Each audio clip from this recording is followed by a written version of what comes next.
Le Seigneur, après l'appel de ses premiers disciples, est invité à prêcher dans la synagogue de Capharnaüm. Tous les fidèles s'étonnent de ce que Jésus donne un enseignement nouveau. Il parle en homme qui a autorité. Ils pressentent que Jésus de Nazareth est le grand prophète annoncé par Moïse. En lui, c'est Dieu qui parle. Sa parole est efficace. Elle accomplit ce qu'elle dit. Elle vient libérer les âmes et guérir les corps. Oui, frères et sœurs, dans son Église, le Seigneur, le bon pasteur, nous forme par son enseignement. Il nous apporte la lumière et la paix, pourvu que nous ne nous dérobions pas devant ses exigences. Si nous sommes dociles à la voix du Christ et des ministres qu'il s'est choisis dans son Église, nous pouvons devenir nous-mêmes ses porte-paroles. Les fidèles réunis dans la synagogue pressentent que Jésus est le grand prophète. La lecture du livre du Deutéronome nous rapporte ces paroles, les paroles de Moïse, au peuple d'Israël dans le désert du Sinaï. Au milieu de vous, parmi vos frères, le Seigneur votre Dieu fera se lever un prophète comme moi, et vous l'écouterez. En lui, c'est Dieu qui parlera. Le Seigneur a suscité de nombreux prophètes dans l'Ancien Testament. Ils ont rappelé aux Hébreux que Dieu est le Dieu unique et qu'ils sont son peuple. En son nom, les prophètes ont exhorté les Hébreux à la fidélité envers Dieu et à ses commandements pour rester en communion avec lui. Il s'efforce de montrer à ses frères et sœurs, tout prophète s'efforce de montrer à ses frères et sœurs la gravité du péché. Ce péché est une offense à Dieu même et il peut entraîner la rupture de l'alliance conclue au Sinaï. Le prophète est un médiateur désiré par le peuple et choisi par Dieu. Il lui fait connaître la volonté du Seigneur, qui est son guide et son protecteur, son roi. Si ses enfants écoutent enfin sa voix et ne ferment plus leur cœur, ils verront la fin de leur détresse. Ils accéderont au bonheur qui leur est réservé dans la terre promise.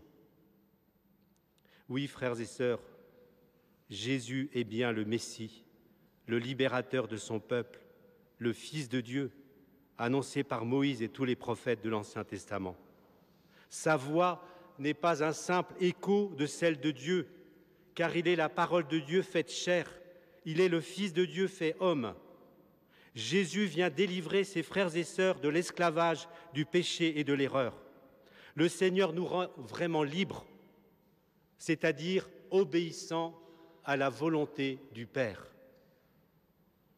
La fonction d'enseignement fait partie de l'œuvre libératrice du serviteur souffrant. C'est aussi maintenant l'œuvre de l'Église. Cette parole que Jésus a trouvée dans le livre « L'Esprit du Seigneur est sur moi, parce qu'il m'a consacré par l'onction.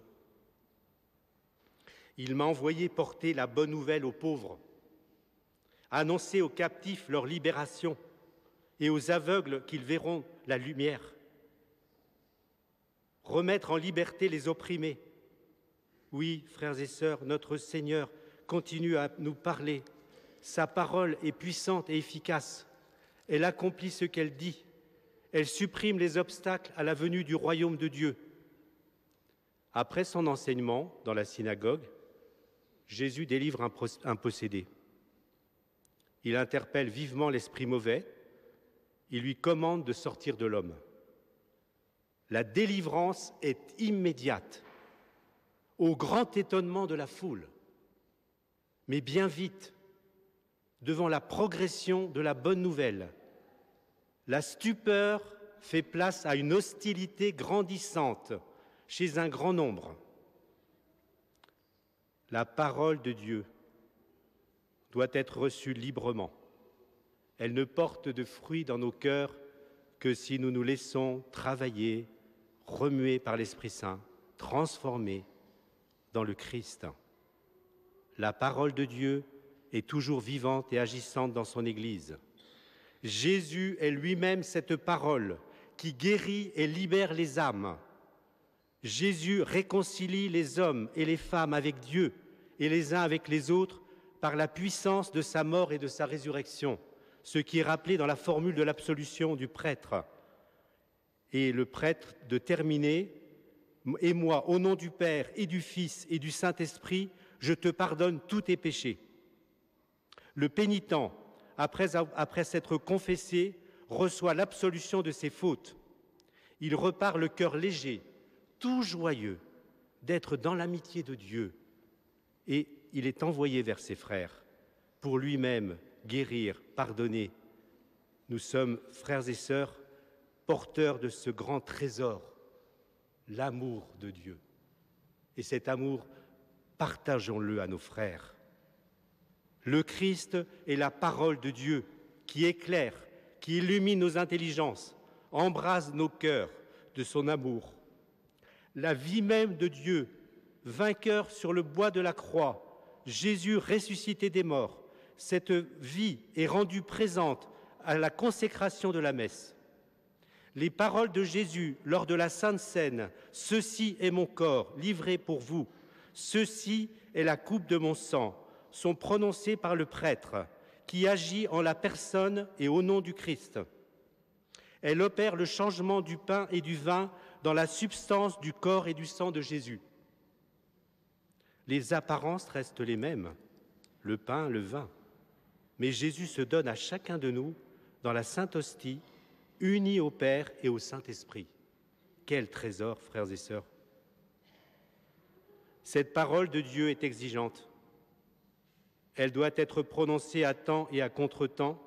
Et aujourd'hui, où le législateur, les gouvernants ne s'occupent plus beaucoup de la vie, elle nous rappelle la nécessité d'une conduite conforme à la loi inscrite dans notre cœur. Nous ne pouvons pas dire que nous pouvons tuer. Nous devons respecter la vie de la conception à la mort. Cette parole doit être entendue aujourd'hui.